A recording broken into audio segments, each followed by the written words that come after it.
In the early 1800s, New York was still finding its shape. Streets stretched northward from lower Manhattan, filled with dust and noise. Brick houses stood close together, red and simple. But by the 1830s, a new stone began to appear along the rising blocks of Greenwich Village and Brooklyn Heights, a warm, reddish-brown sandstone that changed the city's face. People called it brownstone. It came from the quarries of Portland, Connecticut, carried by ships down the Connecticut River, then across the harbor to Manhattan. Builders saw it as modern, elegant, and cheaper than marble. Its soft texture made it easy to carve. Its color gave homes a steady, grounded beauty. No one knew yet that this stone would become both a dream and a symbol, a dream of progress and a mark of division. By the 1830s, New York had grown into a crowded port city, pushing beyond Wall Street and into new neighborhoods. The Erie Canal had turned it into the nation's main trade hub. Immigrants were arriving daily. The wealthy moved uptown for air and space. The city needed homes that showed ambition, something that said, "This is a city of refinement." Brownstone seemed to offer that. It looked strong but warm, dignified but not cold. Developers saw opportunity. Instead of custom-built houses for the elite, they began to build rows of near-identical brownstone houses. The uniform facades gave the streets rhythm and order. For the first time, middle-class families could afford to live in homes that looked noble. But beneath this promise, something deeper stirred, a quiet battle over class and style. The brownstone came from layers of sandstone formed millions of years ago in ancient riverbeds. In the early 19th century, the Portland quarries opened, employing hundreds of laborers who worked in dangerous conditions. The stone was soft when first cut, but hardened in air. Quarrymen worked long hours under the sun, hammering the stone loose from the cliffs. Dust filled their lungs. Accidents were common, yet the demand never stopped. Each block cut from the Connecticut Valley carried human cost, a cost invisible to the families who would later decorate their parlors in New York. By the 1840s, ships carrying tons of brownstone lined the docks of the East River. Builders carved them into lintels, steps, and facades. From the waterfront, wagons carried the stone uptown to neighborhoods rising fast: Murray Hill, Gramercy Park, and Brooklyn Heights. The brownstone rowhouse became a pattern. Each one stood about 20 feet wide, 3 or 4 stories tall, with tall windows and high stoops. The stoop lifted the first floor above street level, separating the family space from the noise and dirt below. Inside, there was a parlor for guests, a kitchen below ground, and bedrooms above. For middle-class families, this was more than a home. It was a statement, proof that they had arrived. The rows grew longer each year. Entire blocks were built at once, giving the city a new rhythm: step, door, window, cornice, repeating like music. But the sameness also drew criticism. Some said the brownstones were dull, repetitive, and lifeless. Others said they made the city beautiful through order and unity. Either way, brownstone was everywhere. By the late 1840s, a quiet social line had formed. The city's richest families, such as the Astors and the Vanderbilts, preferred marble and limestone mansions near Fifth Avenue. Brownstone, though admired, became a middle-class symbol, fashionable but not elite. Yet many people saw that as a point of pride. They believed brownstone represented honest work and stability. It reflected a growing American middle class that was proud but modest. There was also another truth behind its color. The deep reddish tone came from iron oxide within the stone, a chemical trace that gave it life. When the sun set across rows of brownstone houses, the city glowed. For a brief hour each day, it felt calm. That moment became part of New York's visual soul. Still, not everything about this rise was graceful. The stone's popularity came at a high cost. Quarries stripped hillsides bare. Riverbanks near Portland eroded, sending sediment downstream. Laborers earned little and lived in poor conditions. In New York, builders raced to keep up with demand. Corners were cut. Cheap materials were mixed with brownstone facades to save money. Some homes began to crumble within decades, their faces cracking and peeling. Behind the quiet rows, the city's social fabric was shifting. Immigrants filled tenements nearby, while brownstone owners sought separation from them. The architecture that once symbolized inclusion was starting to divide. Just as brownstone gained popularity, the financial crash of 1837 struck the nation. Banks failed, businesses closed, and unemployment soared. Construction halted across the city. For a few years, rows of half-finished brownstones stood empty, doors unpainted, steps unfinished, weeds growing in their yards. Some called them ghost rows. Yet, when the economy recovered in the 1840s, those empty shells were completed and sold. The crisis slowed expansion, but did not kill the brownstone dream. It only deepened it. Developers realized that uniformity was profitable. They built faster, using repeated designs. Brownstone had become not just an architectural trend, but a business model. By 1850, brownstones lined entire neighborhoods. Families decorated parlors with fine curtains, hosted gatherings, and filled the rooms with the scent of coal fires. The brownstone front became shorthand for respectability. Writers of the time noted how New York's character changed. Streets once rough and muddy turned orderly and refined. People began to talk about the brownstone belt, areas where the middle class lived in tidy, similar homes. Still, the divide between marble mansions and brownstone rows revealed a tension in American life, a struggle between display and restraint, between wealth and dignity. The stone that built dreams also built walls. Few people remember that brownstone was never truly brown. Its colors ranged from red to gray, depending on the quarry. Nor do many recall that some of the earliest brownstone houses were painted over to look grander. Only later did people value the natural hue. Another hidden story lies in the labor of free black and immigrant workers who hauled and cut the stone in New York. Their names are mostly lost, yet their work shaped entire neighborhoods. In those years, brownstone stood for a new kind of hope, steady, quiet, and proud. But as the city grew, the meaning of that stone began to shift. What began as unity would soon face division. By the early 1860s, the brownstone house was no longer a novelty. It was the face of New York. Whole neighborhoods were rising block by block, rows stretching as far as the eye could see. Builders found that the formula worked. Uniform facades, identical cornices, and steps leading to narrow stoops. The city's population had exploded past 500,000.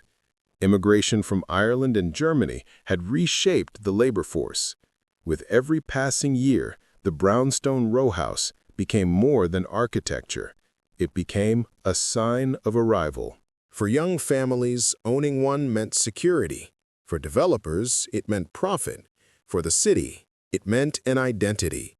Yet behind the order of its rows, discontent quietly grew. Developers in the 1850s had perfected a system. They purchased large tracts of land uptown or in Brooklyn, divided them into narrow lots, and built nearly identical houses. Each one was 3 to 4 stories, capped with brownstone fronts and iron railings. This was mass production before factories shaped everything. The repetition allowed quick construction.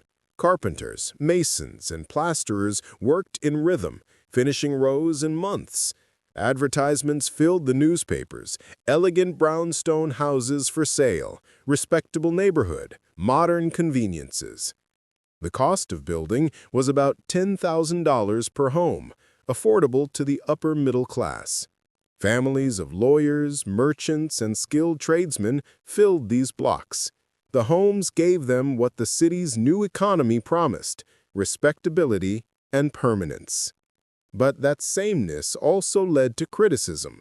Some called them endless boxes of brown. Critics said the city was losing its individuality. The very thing that made brownstones popular, their uniform beauty, began to draw resentment. Across the East River, Brooklyn was changing too. Ferries carried thousands each day from Manhattan to Brooklyn Heights, then still an independent city. By the 1860s, developers began building brownstone rows in Cobble Hill, Fort Greene, and Clinton Hill. Brooklyn offered wider streets, trees, and a quieter life. For families escaping the chaos of Manhattan, it felt fresh.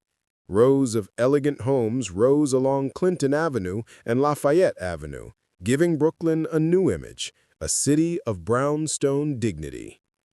The brownstone boom turned Brooklyn into a mirror of Manhattan's ambition.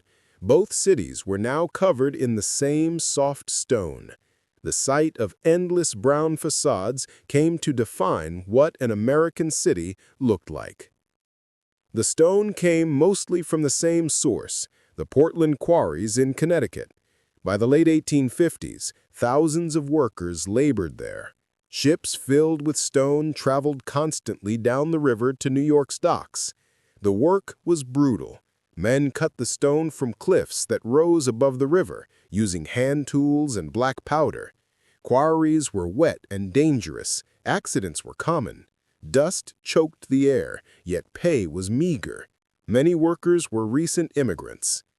The more the city demanded, the deeper the quarry pits went. Hillsides were stripped. Some local residents protested the noise and environmental destruction, but their voices carried little power. The city's hunger for stone was too strong. Then came the Civil War, 1861 to 1865. Construction in New York slowed. Many builders and laborers left for the army. Prices of materials rose. Shipments from Portland were delayed. Yet, even in wartime, the image of the brownstone house remained strong, a dream people held on to when times were uncertain. When the war ended, the country's economy rebounded fast. Veterans returned home. New York's population surged again. Building resumed with more energy than before. The 1860s became the height of the brownstone boom. By the 1860s, the brownstone house was more than just fashionable. It had become a social boundary. In lower Manhattan, working-class immigrants lived in crowded tenements.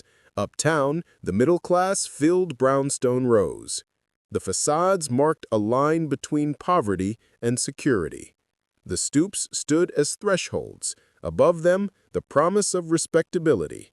Below them, the chaos of the city. The upper class, however, began to distance themselves. They saw brownstone as too common.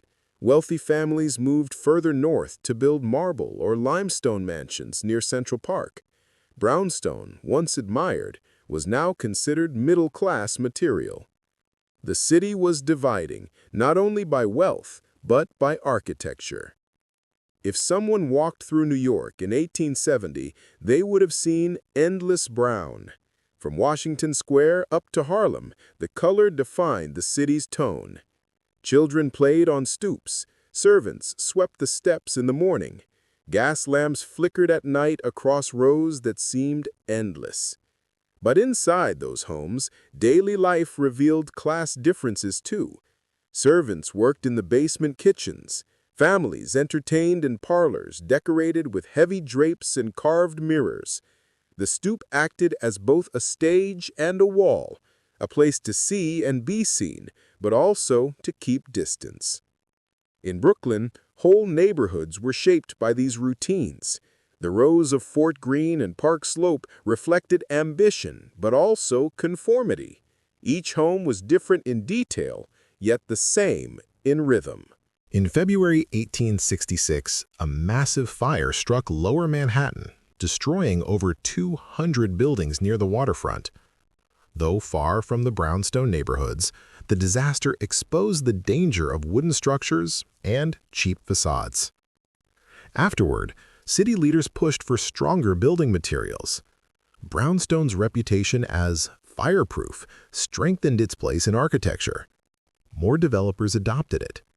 Brownstone streets became symbols of safety, a kind of armor against the chaos of the old city. But the fire also revealed something deeper, a growing awareness that the city was changing too fast. Progress brought beauty, but also loss. By the 1870s, a quiet rebellion was forming among architects. Critics claimed Brownstone's dominance had made the city dull. Architectural journals of the time spoke against the brownstone monotony. Designers like Richard Morris Hunt and Henry Hobson Richardson began to experiment with other stones, limestone, granite, and brick in varied colors. They believed architecture should express individuality, not sameness. Yet the public remained loyal. Brownstone felt familiar. It carried emotional weight, the memory of safety, family, and dignity. For many, it was still the dream home. The criticism didn't erase its charm, only deepened its story. Brownstone became tied to the identity of the city's growing middle class. It represented self-made success. Owning a brownstone meant stability in a rapidly changing world. Families passed their homes down through generations. Children grew up on those stoops, went to nearby schools, and remembered the feel of carved banisters under their hands. Yet that sense of permanence masked growing inequality. The working poor who built and maintained these homes could never afford to live in them. Behind the clean facades, the city's social ladder was widening. Few know that many brownstone rows were built on speculative loans, developers betting that buyers would come. Some builders went bankrupt when sales slowed. Others grew rich. Another truth, brownstone was not as durable as it seemed. The stone's softness, once praised for its carvability, made it prone to weathering. Within decades, facades began to flake and crack. But in the 19th century, no one foresaw that. The stone's beauty blinded them to its fragility. By the 1880s, the brownstone dream had started to wear thin. What once stood as a symbol of modern comfort now looked heavy and dark. The same facades that once defined respectability began to feel old-fashioned against the city's new skyline of glass and steel. Wealth was moving north, toward the open lands near Central Park and Fifth Avenue. There, limestone and marble palaces rose under the hands of architects like Richard Morris Hunt and McKim Meaden White. They introduced bright stone and lighter designs inspired by European styles. The brownstone rows of Greenwich Village, Murray Hill, and Brooklyn were no longer the height of taste. They were reminders of an older, quieter age. In the 1880s, New York was transforming faster than ever. The elevated railway carried workers uptown. New bridges linked Manhattan and Brooklyn. Central Park, once on the city's edge, was now surrounded by mansions. Families who had built their lives in brownstone neighborhoods began to sell and move further north. Developers followed them. By the 1900s, new districts, the Upper West Side, the Upper East Side, and Harlem were filling with grander buildings made of limestone, granite, and terracotta. Brownstone was no longer the preferred material. It was seen as dark, soft, and too easy to decay. Architects complained that it absorbed soot from coal smoke, making the streets appear gloomy. The material that once glowed in the sunset now seemed to trap its shadows. As the middle class moved north, those left behind were different. Immigrant families, boarding house owners, and rooming tenants began to occupy the brownstones. The stoops that once displayed pride now became shared spaces. Curtains were drawn where parlors once glowed. In Brooklyn, neighborhoods such as Clinton Hill and Fort Greene still held their dignity, but others began to struggle. The same pattern repeated across Manhattan. Houses once built for one family were divided into small apartments. The brownstone had turned from a dream home into a burden. Maintenance costs were high. The soft sandstone crumbled in the city's harsh weather. Repairs were expensive. Many owners let their houses decay. By the turn of the 20th century, the world wanted something new. Steel frame buildings reached the sky, electric lights filled the streets. Architects embraced cleaner lines and brighter facades. Brownstone, in comparison, looked tired. It carried the weight of an older generation. Heavy cornices, dark interiors, narrow halls. Magazines began to call it gloomy. Some architects argued for tearing them down entirely. Others proposed modernizing them with stucco or light paint. Few people thought of preservation. For the first time, New Yorkers looked at brownstones not as symbols of progress, but as relics of the past. At the same time, the city's population kept growing. Immigrants arrived from Italy, Poland, Russia, and beyond. Housing demand exploded. Developers bought old brownstones and divided them into small rooms. Basements became kitchens. Parlors turned into crowded bedrooms. The grand stoops now led to shared living spaces. These conversions stripped away the dignity that brownstones once held. Neighborhoods that had been calm and ordered grew noisy and crowded. City inspectors noted unsafe conditions, poor ventilation, broken plumbing, overused coal stoves. The stone that once represented aspiration now held stories of struggle. The men who had once championed brownstone began to distance themselves. Architectural journals of the 1890s spoke of the monotony of brown fronts. Developers claimed they had served their purpose but were no longer practical. Some of the very builders who made fortunes from them now promoted apartment buildings with elevators, modern plumbing, and wide windows. It was not that people hated brownstones, they simply outgrew them. The dream had moved elsewhere. By the early 1900s, entire brownstone districts were aging fast. Murray Hill lost its families to newer areas. Parts of Harlem, once lined with fresh brownstone rows, began to face neglect. Brooklyn's once elegant streets saw businesses replace homes. In some neighborhoods, brownstones were demolished to make way for factories or tenements. In others, they were stripped of ornament to reduce upkeep. The soft sandstone, never meant to last forever, began to erode. The facades flaked, steps crumbled. Rainwater carved lines into the walls. Many houses stood with boarded windows and fading doors. Newspapers at the time described rows of tired houses, still noble but worn. Still, not all was lost. Some families held on, refusing to leave their brownstones. They repaired the cracks, swept the stoops, and kept the lamps burning. For them, the brownstone was not a fashion statement, but a home built by their parents or grandparents. In Brooklyn Heights and parts of Harlem, churches and community groups used brownstone houses for meeting halls and schools. These places became centers of neighborhood life. Behind those aging facades, children still played, families still gathered for dinner, and stories continued to unfold.